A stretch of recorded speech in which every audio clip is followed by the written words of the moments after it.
നമസ്കാരം. കാറിൽ കുടുങ്ങിപ്പോയ 2 വയസ്സുകാരനെ രക്ഷപ്പെടുത്തി ദുബായ് പോലീസ്. കുട്ടിയെ കാറിലാക്കി മാതാപിതാക്കൾ ഷോപ്പിങ്ങിനായി മാളിലേക്ക് പോവുകയായിരുന്നു. ഇതിനിടെ അബദ്ധത്തിൽ കുട്ടി കാറിനുള്ളിൽ ലോക്കായി.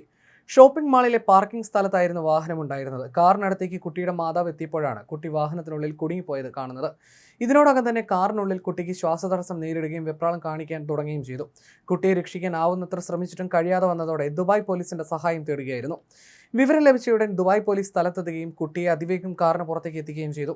ദുബായ് പോലീസ് നടത്തിയ അതിവേഗ ഇടപെടലിലൂടെയാണ് 2 വയസ്സുകാരന്റെ ജീവൻ രക്ഷിക്കാൻ സാധിച്ചത്. ദുബായ് പോലീസിലെ general department of transport and റെസ്ക്യൂവിലെ രക്ഷാപ്രവർത്തകരാണ് കുട്ടിയെ സുരക്ഷിതമായി പുറത്തെത്തിച്ചത്. UAE-യിൽ താപനില ഉയർന്ന സാഹചര്യത്തിൽ കുട്ടികളെ കാറിലിരുത്തി പോകരുതെന്ന് പോലീസ് മുന്നറിയിപ്പ് നൽകിയിരുന്നു.